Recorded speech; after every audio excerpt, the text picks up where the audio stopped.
하나님 말씀 함께 보도록 하겠습니다. 오늘 우리가 함께 나눌 하나님 말씀은 다니엘서 4장 28절부터 37절까지 말씀입니다. 구약성경 다니엘 4장 28절부터 37절까지 말씀 제가 여러분들에게 봉독해 드리도록 하겠습니다. 이 모든 일이 다 나 느부갓네살 왕에게 임하였느니라.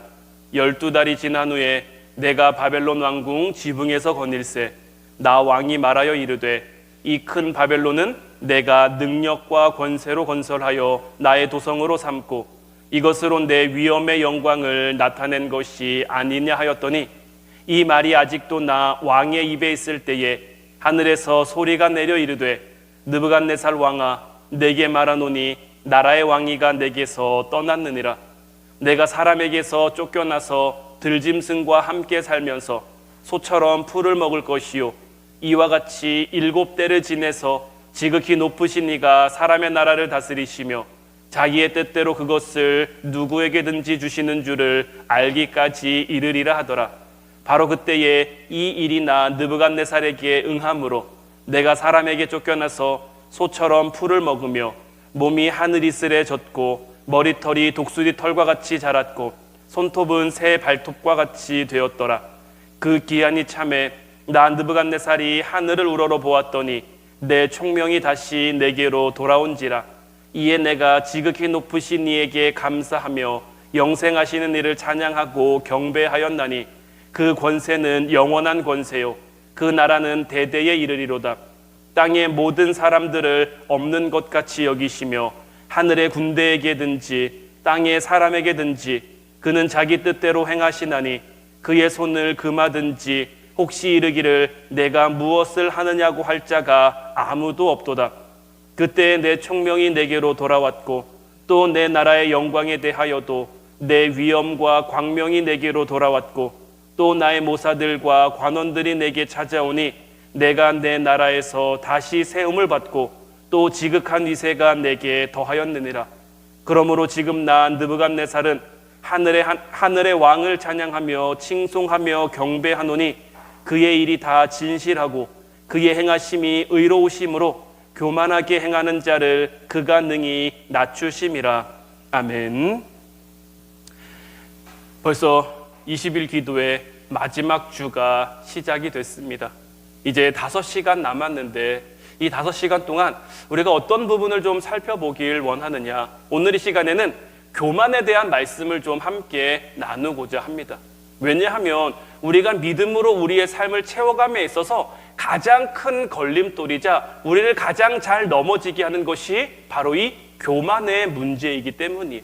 그래서 오늘 이 시간에는 교만에 관한 말씀을 좀 나누고요. 내일부터는 이제 우리의 삶에 주어진 이제 고난, 어떤 실제 삶의 문제에서 우리가 이것들을 어떻게 감당하며 어떻게 바라볼 것인가, 어떻게 풀어갈 것인가에 대한 말씀으로 이번 기도회를 마치고자 하는데, 4세기경 사마귀의 수도자들이 7가지 대죄에 대해서 정의를 한 적이 있어요. 사람들이 짓는 죄 가운데 정말 큰 7가지를 꼽았더니 교만, 질투, 분노, 나태, 탐욕, 탐심, 정욕, 이렇게 7가지를 꼽을 수 있더라는 거예요. 근데 이 7가지 대죄 중에 가장 첫 번째로 꼽혀 있는 것이 바로 이 교만이에요. 교만이라는 것이 우리에게 굉장히 친숙하면서도 익숙하면서도 아닌 척하지만 우리에게 늘 내재되어 있기 때문이에요. 그래서 토마스 아퀴나스는 교만은 모든 죄악의 어머니다라고 고백을 했어요. 성 어거스틴이 제자들과 대화를 나눴던 일화가 있습니다. 성 어거스틴의 제자들이 이제 스승에게 묻는 거죠. 선생님, 인간의 최고 덕목은 무엇입니까? 그러자 스승이 대답합니다. 첫 번째는 겸손이다. 그럼 두 번째 덕목은 무엇입니까? 두 번째도 겸손이다. 그러면 세 번째는 무엇입니까? 이번에도 세 번째도 겸손이다라고 말하는 거예요. 그러니까 이제 제자들이 계속 얘기해봐야 겸손 얘기만 하실 것 같으니까 그럼 겸손의 반대는 무엇입니까? 이렇게 물었습니다. 그러자 성 어거스틴이 겸손의 반대는 교만이다라고 대답을 했어요. 그러자 제자들이 그러면 교만은 무엇입니까? 라고 묻자 성 어거스틴이 뭐라고 대답했냐면 스스로 겸손하다고 여기는 것이 바로 교만이다라고 대답을 했다라는 거예요. 우리가 지금 함께 본 이 다니엘서 4장도 굉장히 교만에 관한 말씀을 우리들에게 잘 전해주고 있는데, 이미 우리가 지난 시간들을 통해 살펴본 것처럼 느부갓네살 왕은 굉장히 좀 문제가 많은 사람이었죠. 자기가 꾼 꿈의 내용을 알려주지도 않고 지혜자들에게 자기의 꿈 해몽을 가져오지 않으면 다 죽이겠다고 선포하고 또 실제로 그들 죽음으로 몰아넣기도 했고요. 하나님의 은혜와 하나님의 능력을 경험하고 와, 하나님 대단하시다, 하나님 놀라우시다, 역시 하나님, 이렇게 고백해 놓고서도 얼마 지나지 않아 다시 원래 자기의 삶으로 돌아가는 모습을 보인 것이 바로 이 느부갓네살 왕이란 말이에요. 오늘 우리가 본 이 느부갓네살 왕의 모습은 어떤 모습이냐? 그의 마지막에 대한 그러한 부분이에요. 이런 느부갓네살 왕이 이제 오늘 말씀으로 이제 퇴장을 하고 있는데, 이 느부갓네살 왕의 마지막 부분이 어떤 고백이냐면 오늘 본문 37절 말씀입니다. 그러므로 지금 난 느부갓네살은 하늘의 왕을 찬양하며 칭송하며 경배하노니 그의 일이 다 진실하고 그의 행하심이 의로우심으로 교만하게 행하는 자를 그가 능히 낮추심이네요. 우리가 지난 시간에도 봤습니다마는 지난 시간까지 느부갓네살 왕에게 있어서 하나님은 어떤 하나님이었습니까? 나의 하나님이 아니었죠. 다니엘의 하나님, 사드락과 메삭과 아벳느고의 하나님이었는데 이제 그 입장이 좀 바뀌었어요. 이제 내가 하나님을 직접 찬양하고 경배하는 거예요. 이 느부갓네살 왕에게 도대체 어떤 일이 있었길래 이의 고백이 그렇게 바뀌었는가? 하나님이 자기를 다루셨던 사건들을 되돌아보니까 하나님이 참 대단하시고 진실하시고 의로우시고 교만한 자를 낮추시는데, 그러면 느부갓네살 왕은 도대체 어떤 일을 겪었느냐? 오늘 본문 29절로 30절 말씀을 보면 12달이 지난 후에 내가 바벨론 왕궁 지붕에서 거닐세 나 왕이 말하여 이르되 이 큰 바벨론은 내가 능력과 권세로 건설하여 나의 도성으로 삼고 이것으로 내 위엄의 영광을 나타낸 것이 아니냐 하였더니, 자, 느부갓네살 왕이 지붕을 거니고 있는데 이때까지만 해도 굉장히 교만한 모습이죠. 나 왕이 말하여 이르되 뭐라고 고백합니까? 이 큰 바벨론은 내가 능력과 권세로 건설했다. 그러니까 이 바벨론은 나 때문에 생겨난 것이고 나 때문에 커진 것이고 나 때문에 강해진 것이고 오직 나로 인해 이렇게 거룩해졌다라고 말하고 있는 거예요. 근데 이것을 지금 왕이 어디에서 보면서 말하고 있는 거예요? 왕궁 지붕을 거닐면서 보고 있는 거예요. 왕궁 지붕을 거닌다라는 말 들으면 혹시 여러분들 생각나는 사람 있지 않으십니까? 다윗 왕도 왕궁 지붕을 거닌 적이 있었죠. 사무엘하 11장 2절 말씀을 보면 저녁 때에 다윗이 그의 침상에서 일어나 왕궁 옥상에서 거닐다가 그곳에서 보니 한 여인이 목욕을 하는데 심히 아름다워 보인지라. 다윗 왕도 왕궁 옥상을 거닐면서 자기가 세운 나라를 쭉 둘러보고 있는 거죠. 근데 그때 한 여인이 목욕하고 있는 장면이 눈에 들어온 것이고 그로 인해 우리가 잘 알고 있는 그러한 죄를 저질렀잖아요. 느부갓네살 왕의 모습과 다윗 왕의 모습이 굉장히 비슷해 보이면서도 차이점이 있어요. 비슷한 점은 무엇입니까? 일단 느부갓네살 왕도 그렇고 다윗 왕도 그렇고 굉장한 업적을 많이 남겼다라는 거예요. 어찌됐든 간에 지금 느부갓네살 왕이 다스리고 있는 바벨론은 누가 뭐래도 세계적으로 뛰어난 강한 나라예요. 다윗이 세운 이스라엘도 마찬가지죠. 다윗 때에 굉장히 강한 나라로 하나님이 세워주셨잖아요. 두 사람을 통해서 하나님이 큰 업적을 남기게 하셨다라는 것은 공통점이지만 이 둘 사이에는 차이점이 있어요. 어떤 차이점이 있냐면 다윗 왕은 옥상에서 거닐다가 누구를 봅니까? 밧세바가 목욕하고 있는 것을 보죠. 그리고는 어떻게 합니까? 우리가 잘 아는 것처럼 밧세바를 궁으로 불러들여서 그와 간음하죠. 뻔히 이 밧세바에게 우리아라는 남편이 있다는 것을 알면서도 그러한 일을 저지른 거예요. 내가 왕인데 유부녀가 무슨 상관이 있을 소냐 하면서 굉장히 교만한 일을 저지르고 있는 거예요. 그에 비해 느부갓네살 왕은 어떻습니까? 그 왕궁 옥상을 거닌 것은 똑같지만 그가 굉장히 교만했던 것은 다윗과 비슷하지만 그로 인한 악한 일은 사실 특별히 기록되어 있는 게 없어요. 다윗은 옥상을 거니다가 한 여인을 보고 한 유부녀를 보고 그와 간음하는 죄를 저질렀지만 그로 인해 그의 남편을 죽이고 한 가정을 파탄내는 굉장히 어떻게 보면 질 나쁜 죄를 저질렀지만 느부갓네살 왕에게서는 그러한 죄의 모습을 찾아볼 수는 없어요. 근데 제가 이 말씀을 왜 드리냐면 우리가 이 두 부분을 왜 주목하면서 봐야 되냐면 이 둘의 결과를 보자는 거예요. 결과. 느부갓네살 왕은 교만하긴 했습니다. 대놓고 교만했어요. 나로 인해서 이 바벨론이 세워졌다.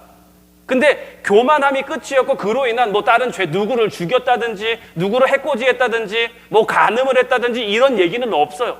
근데 다윗은 그랬잖아요. 그런데 이 둘에 내려진 그 어떤 징계의 모습을 보니까 크게 다르지 않더라는 거예요. 행위가 구체적으로 나타나지 않았던 이 느부갓네살 왕에게 내려진 징계가 무엇입니까? 자, 30절 말씀을 다시 보면 이 큰 바벨론은 내가 능력과 권세로 건설했다. 느부갓네살 왕이 이렇게 선포하자 그 바로 이어서 하나님이 그에게 말씀하시는데 우리가 좀 더 이 말씀을 구체적으로 보기 위해서 제가 표준 세번역 버전으로 준비를 해봤는데 이 말이 왕의 입에서 채 떨어지기도 전에 하늘로부터 내려오는 말소리가 들렸다. 느부갓네살 왕아, 너에게 선언한다. 왕권이 너에게서 떠났다. 너는 사람 사는 세상에서 쫓겨나서 들짐승과 함께 살면서 소처럼 풀을 뜯어먹을 것이다. 이와 같이 7대를 지낸 다음에야 너는 가장 높으신 분이 인간의 나라를 다스린다는 것과 그의 뜻에 맞는 사람에게 나라를 주신다는 것을 알게 될 것이다. 지금 하나님이 그에게 무엇을 선포하고 계십니까? 네가 세웠다는 그 바벨론에서 너는 쫓겨나게 될 것이다. 그냥 쫓겨나는 게 아닙니다. 들짐승과 함께 살면서 소처럼 풀을 뜯어먹는데요.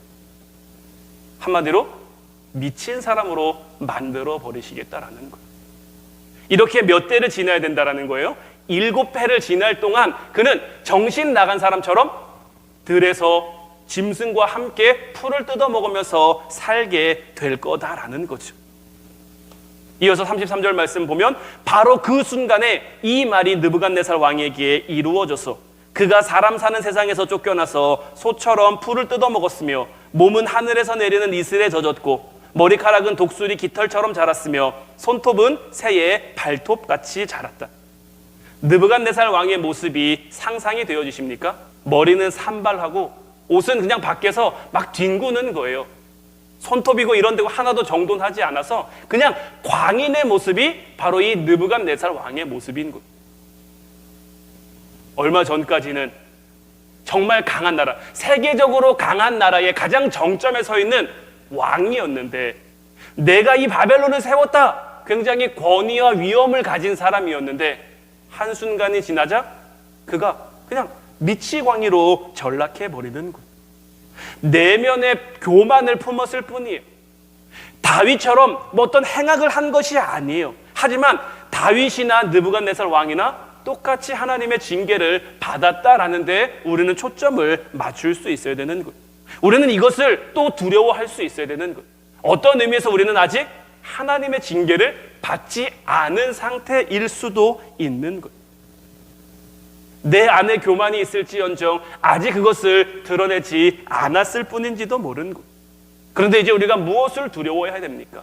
우리가 그것을 감추고 있어도 드러내지 않아도 내 안에 있는 교만이 나로 하여금 하나님의 징계 가운데 나를 밀어넣을 수도 있다라는 것. 여러분들 이 말 들어본 적 있으십니까? 기침과 사랑은 감출 수 없다. 뭐 기침도 그렇고 사랑도 그렇고 겉으로 드러나기 때문에 감출 수 없다는 표현인데 여기에 저는 한 가지를 더 덧붙인다면 교만 역시 감출 수 없습니다. 사람의 교만함은 감추고 싶어도 감춰지는 게 아니에요.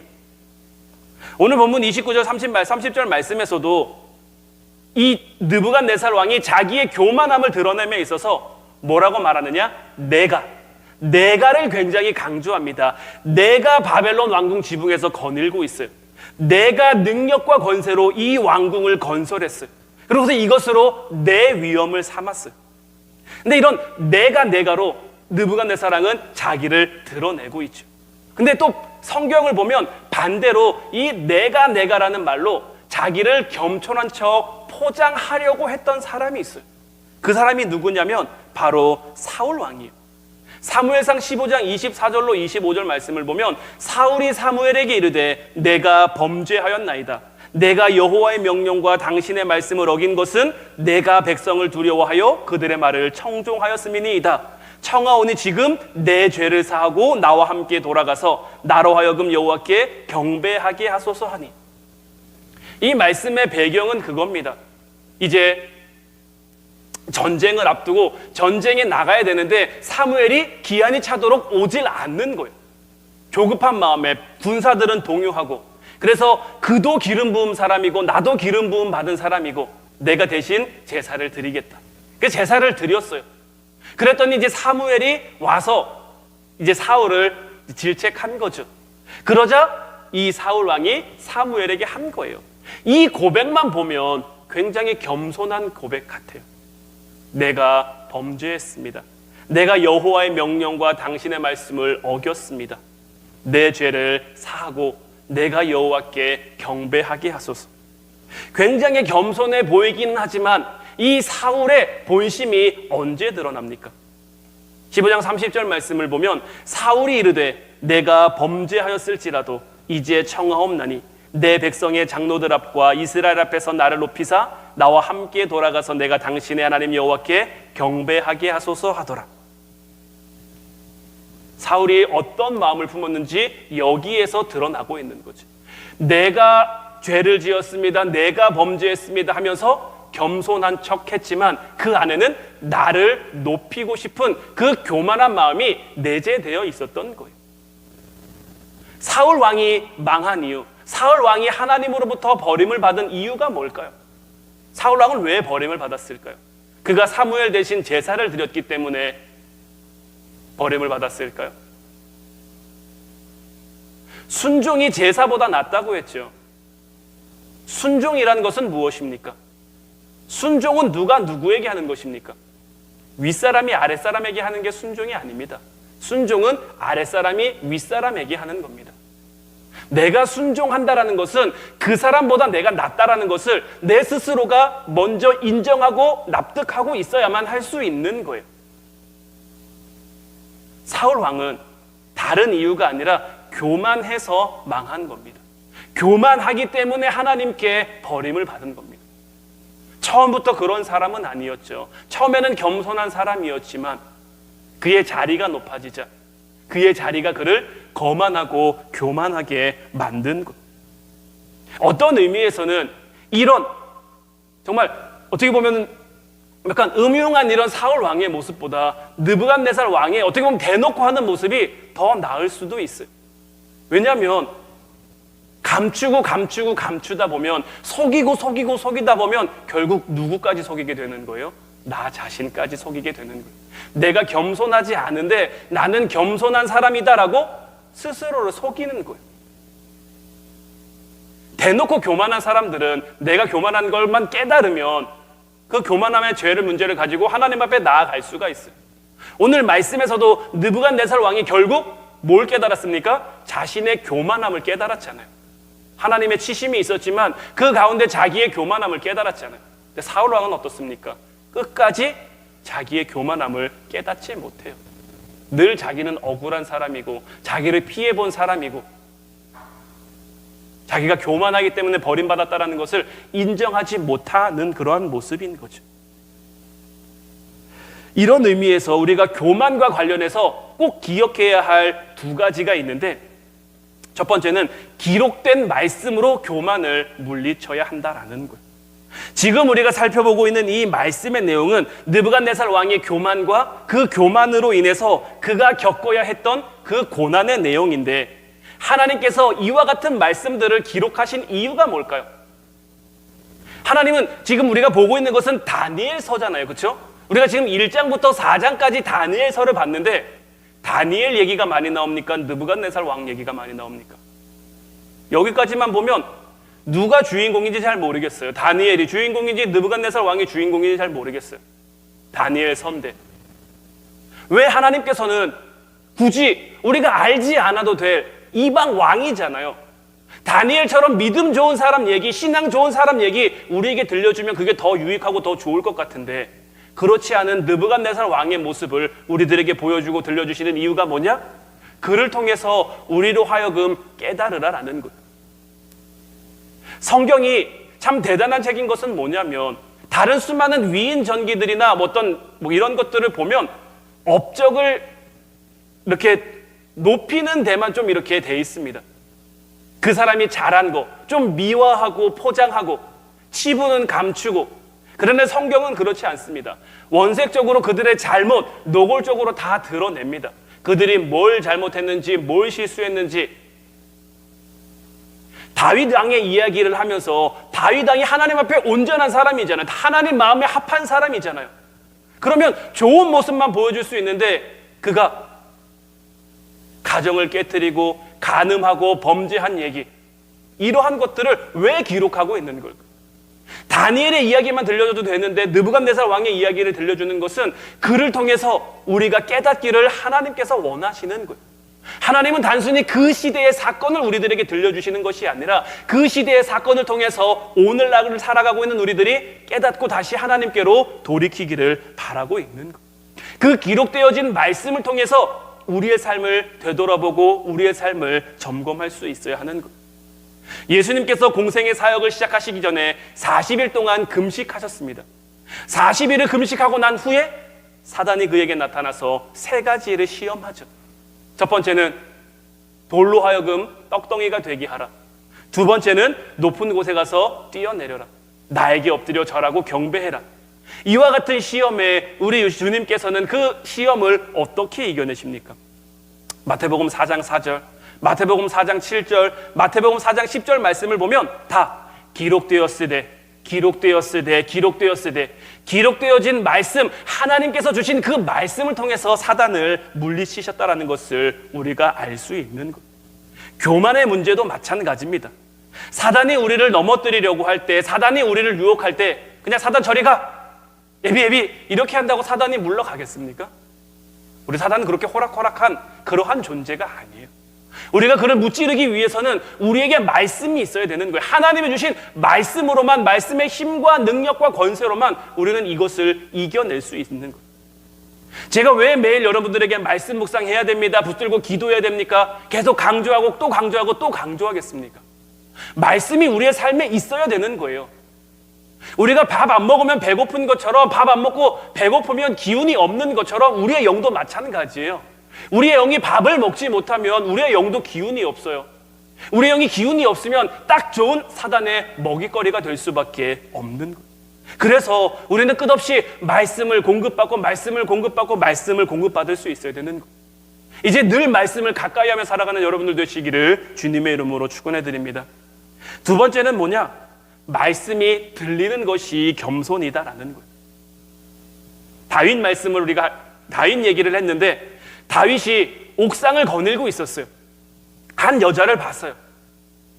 그리고 그 여자가 유부녀라는 걸 알았어요. 그런데도 그녀를 왕궁으로 불렀어요. 이때 다윗의 머릿속에 하나님의 말씀이 들렸을까요? 안 들렸을까요? 하나님의 말씀이 생각났을까요? 안 생각났을까요? 늘 하나님과 함께하는 사람이었는데, 어딜 가나 하나님과 동행하는 사람이었는데, 그의 마음이 교만해지자 그에게서도 뭐가 떠나는 거예요? 하나님의 말씀이 떠나는 거예요. 늘 우리도 우리의 삶 가운데 점검해야 될 부분이 바로 이 부분인 거예요.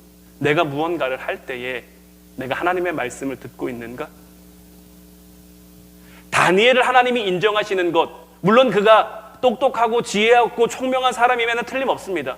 하지만 그런 것이 하나님께서 다니엘을 인정하는 부분이 아니라, 하나님이 다니엘을 인정하는 부분은 뭐냐? 그는 모든 매사에 하나님 앞에 먼저 묻는 습관을 가졌다라는 거예요. 때로는 우리가 신앙생활한 신앙의 연수가 우리를 교만하게 만드는 그러한 걸림돌이 될 때가 있어요. 무슨 얘기냐면, 우리가 신앙생활을 10년, 20년 이렇게 하다 보면 하나님의 말씀이 때로는 우리가 좀 익숙해질 때가 있어요. 아, 요때는 요렇게 해야지, 요때는 요렇게 해야지. 이런 걸 우리가 좀 몸으로 체득한다 그래야 될까요? 그냥 내가 스스로 알 때가 있단 말이에요. 근데 그때가 우리가 가장 조심해야 될 때인 거예요. 여러분들, 제가 학교 다닐 때 학창 시절에 공부를 잘했을까요? 못했을까요? 어떻게 보이실지 모르겠지만 제가 나름대로 조금 좀 공부를 좀 손 놓기 전까지는 꽤 했었습니다. 근데 저는 100점을 잘 못 맞았어요. 왜냐하면 전 성격은 약간 덜렁덜렁 거리는 성격이거든요. 그러니까 아는 문제를 실수로 틀리는 게 많은 거예요. 그러니까 이제 다 시험지에다가는 3번이라고 풀었는데 답안지 이제 OMR 카드에다 체크할 때는 3번이 아니라 2번에 체크하든지 4번에 체크하든지, 제가 꼼꼼히 살펴야 되는데 그냥 을에 맞겠거니, 을에 잘 했겠거니 이렇게 생각하고 그냥 했다가 아는 문제, 맞는 문제를 틀리는 경우가 있었거든요.